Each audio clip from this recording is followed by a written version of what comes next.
అందమైన చర్మ సౌందర్యం మీ సొంతం. Second aqua radiance deep cleansing gel.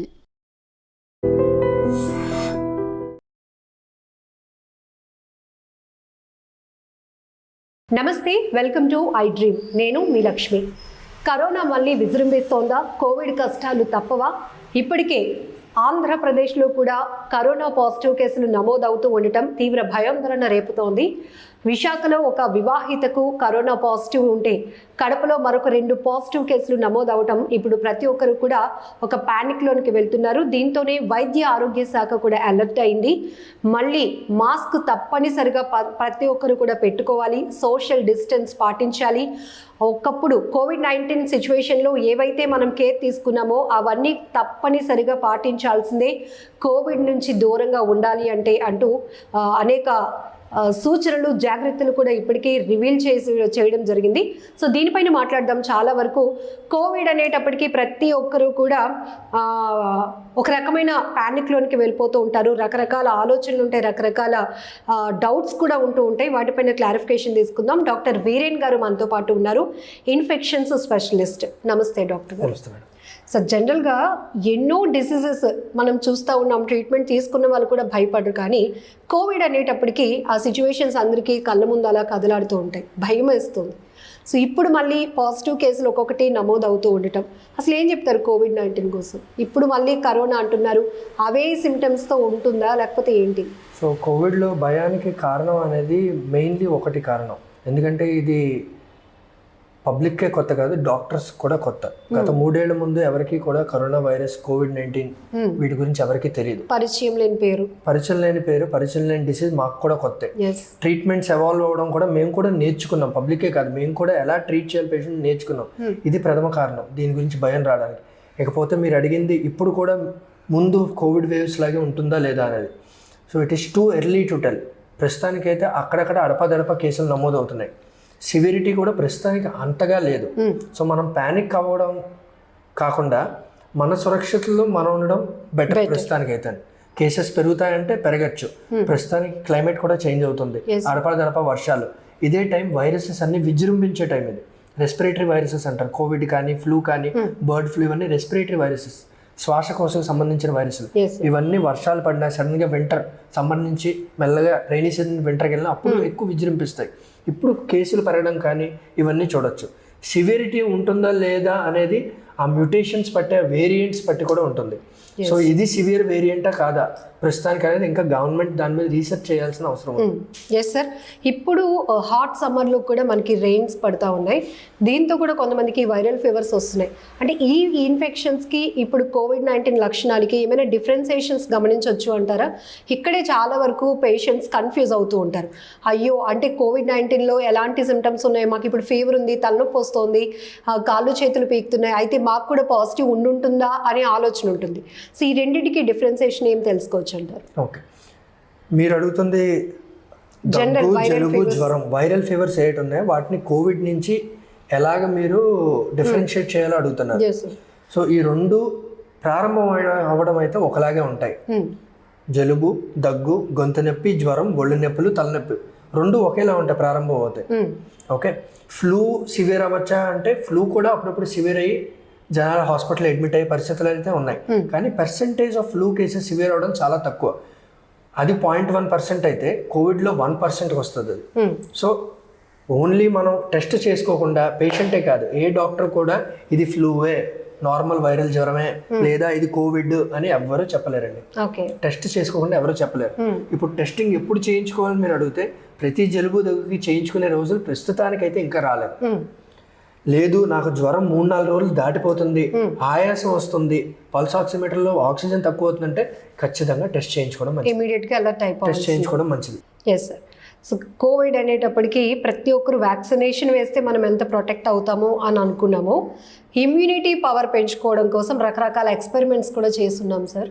వాళ్ళు చెప్తున్నారా వీళ్ళు చెప్తున్నారని కాదు, ఫస్ట్ ఏది చెప్పినా మనకి ఇమ్యూనిటీ పవర్ పెంచేసుకుంటామేమో అన్న ఆ కాన్సెప్ట్ కూడా కొంతమందికి రివర్స్ కొట్టింది. సో ఇప్పుడు మళ్ళీ అదే ట్రెండ్లోనికి వెళ్ళకుండా ఏం చెప్తారు? So as an infection specialist, immunity అనేది ఓన్లీ కోవిడ్కి కాదు, అన్ని వైరల్ ఇన్ఫెక్షన్కి మన రోగ నిరోధక శక్తి అనేది చాలా ఇంపార్టెంట్.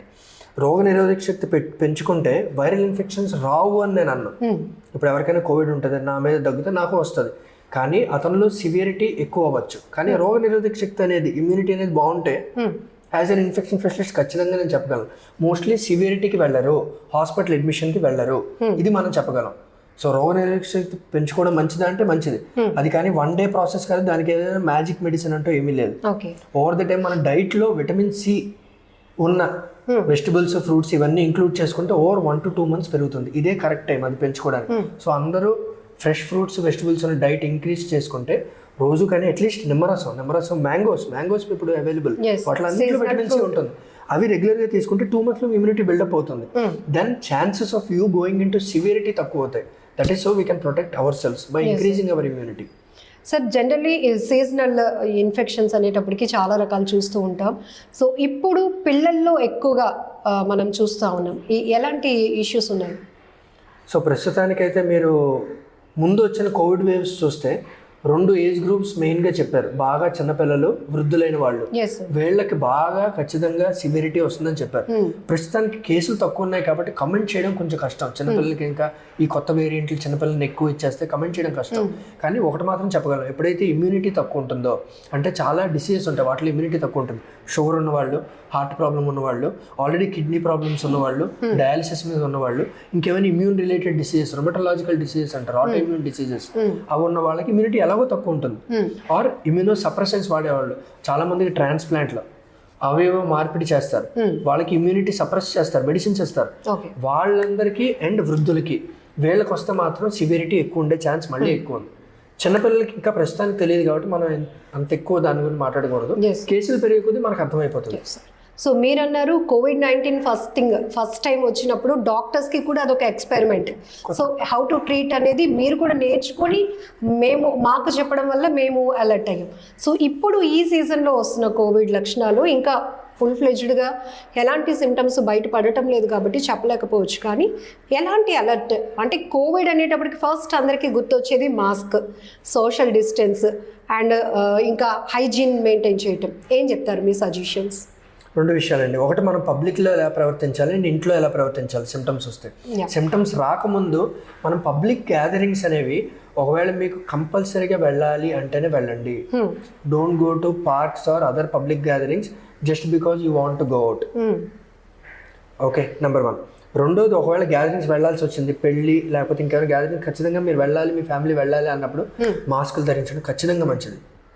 అక్కడ ఎవరికైనా జలుబు దగ్గుంటే ఖచ్చితంగా వాళ్ళ నుంచి కొంచెం దూరంగా ఉండడం మంచిది.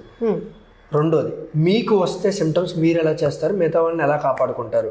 మీకు ఏ సిమ్టమ్స్ స్టార్ట్ అయినా, జలుబు దగ్గుతో స్టార్ట్ అయిదాం అనుకుంది, అది 3-4 రోజులకి ఎక్కువ అవ్వచ్చేమో, కానీ మొదటి 3-4 రోజుల్లో కూడా మీరు మిగతా వాళ్ళకి ఇచ్చే ఛాన్స్ అయితే ఖచ్చితంగా ఉంటుంది. సో మీరు ఖచ్చితంగా మాస్క్ వేసుకొని ఇంట్లో కూడా, అండ్ మీరు కోవిడ్ వేవ్స్ గుర్తుంచుకుంటే ఎవరికైతే సిమ్టమ్స్ ఉన్నాయో వాళ్ళు ఒక రూమ్ లో పరిమితం అయ్యేవారు. అది ఇప్పుడు కూడా పాటించడం మంచిది. టోటల్ ఐసోలేషన్ అని మనం అలా భయపెట్టాల్సిన అవసరం లేదు, కానీ జాగ్రత్త ఖచ్చితంగా అవసరం.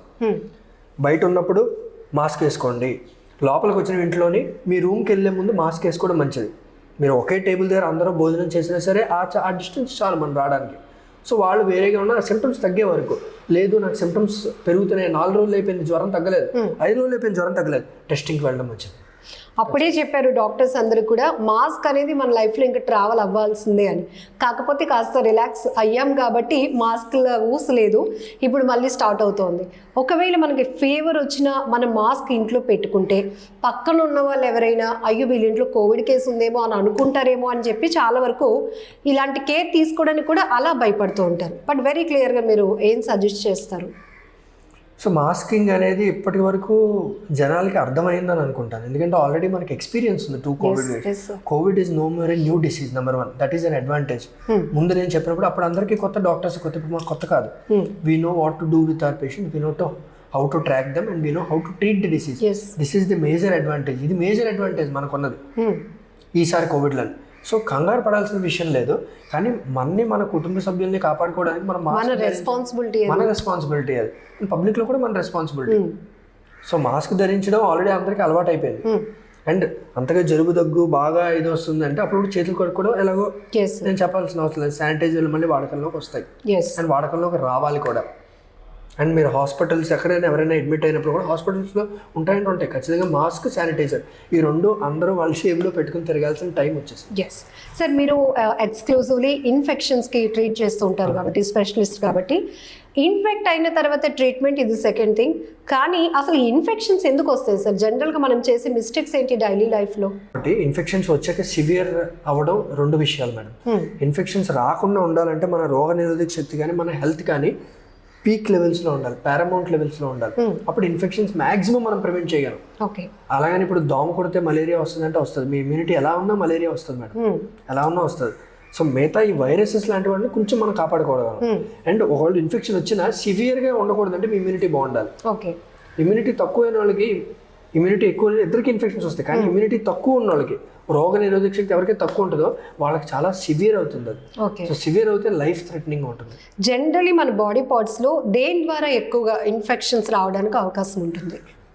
సో ఇన్ఫెక్షన్స్ అనేవి ప్రతి బాడీ పార్ట్ని, ప్రతి అవయవాన్ని, లైక్ ఎక్కువ నెయిల్స్ అని చెప్తా ఉంటారు కదా సార్, మనం తీసుకునే ఫుడ్ నుంచి. లేదు, ఫుడ్ ఇన్ఫెక్షన్స్ అనేవి ఓన్లీ పొట్టకి సంబంధించింది. ఇన్ఫెక్షన్స్ బ్రెయిన్ నుంచి కాలు వరకు ఎక్కడైనా రావచ్చు. బ్రెయిన్ ఇన్ఫెక్షన్ బ్రెయిన్ ఫీవర్ అని పిలుస్తారు, ఎన్కెఫలైటిస్ అని పిలుస్తారు. బ్రెయిన్ ఇన్ఫెక్షన్ అది. దాని తర్వాత కిందకు వస్తే మీకు హార్ట్ లో ఒక ఇన్ఫెక్టివ్ ఎండోకార్డిటిస్ అని ఇంకో ఇన్ఫెక్షన్ ఉంది, లంగ్స్ లోకి వస్తే న్యూమోనియా అని ఉంది, పొట్టలోకి వస్తే పొట్టలో ఇన్ఫెక్షన్స్ ఉన్నాయి, జెనైటల్ ఇన్ఫెక్షన్స్ ఉన్నాయి, హెచ్ఐవి ఉంది, లైంగికంగా సంక్రమించే ఇన్ఫెక్షన్స్ ఉన్నాయి. అలాగే కాళ్ళలో డయాబెటీస్ వాళ్ళకి అల్సర్స్ ఏమైనా దెబ్బ తగిలితే హీల్ అవ్వు, ఆ డయాబెటిక్ ఫుట్ ఇన్ఫెక్షన్. సో ఇన్ఫెక్షన్లు ఒక్కటే మొత్తం బాడీలో ఏ అవయవాన్నైనా ఇది చేయగలిగింది ఇన్ఫెక్షన్స్. సో ఏ అవయవాన్నైనా రావచ్చు. ప్రతి ఇన్ఫెక్షన్కి అది ఒక ప్లేస్ ఉంటుంది. ఫర్ ఎగ్జాంపుల్ కోవిడ్ మెయిన్లీ ఏ అవయవాన్ని ఇన్ఫెక్ట్ చేస్తుందో నేను చెప్పక్కర్లేదు, లంగ్స్ ఇన్ఫెక్ట్ చేస్తుంది. అలాగే ప్రతి బ్యాక్టీరియాకి, ప్రతి ఇన్ఫెక్షన్కి బాడీలో ఒక పార్ట్లోకి వెళ్ళి కూర్చుంటుంది అది. అలాగే సో ఇన్ఫెక్షన్ అనేది ఏ బాడీ పార్ట్ అయినా ఇన్ఫెక్ట్ చేయొచ్చు. మెయిన్ థింగ్ 1 to 1 అంటే ఒకరి నుంచి మరొకరికి వ్యాప్తి చెందడానికి రీజన్ మెయిన్గా మనం దగ్గినా, తుమ్మినా ఇతరుల పైన ఎక్కువగా ఎఫెక్ట్ చూపిస్తుంది కాబట్టి ఫస్ట్ మనం మాస్క్ వేర్ చేయడం అనేది బాగా నేర్చుకున్నాం.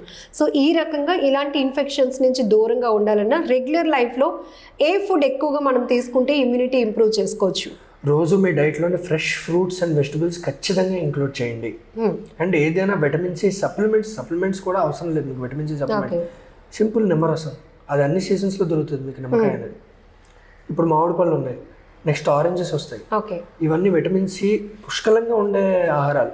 ఇవి రోజు ఇంక్లూడ్ చేస్తే that it self will improve your immunity. మళ్ళీ మనం పర్టికులర్ గా ఫుడ్ సప్లిమెంట్స్ ద్వారా తీసుకోవాల్సిన అవసరం లేకుండా మన ఇంట్లో వేరేగా అవసరం. ఇది మీరు పాటిస్తే రెగ్యులర్గా పాటించాలండి. దీనిలో ఇంపార్టెంట్ రెగ్యులారిటీ. ఏదో ఒకసారి ఇది మెడిసిన్ టాబ్లెట్ కాదు, ఒకసారి తీసుకున్నా అయిపోయింది. రెగ్యులర్లీ మీ డైట్లో ఉంటే ఎలాంటి ఇన్ఫెక్షన్స్ మీ సివియరిటీ నుంచి అయితే కాపాడతాయి మ్యాక్సిమం. ఓకే.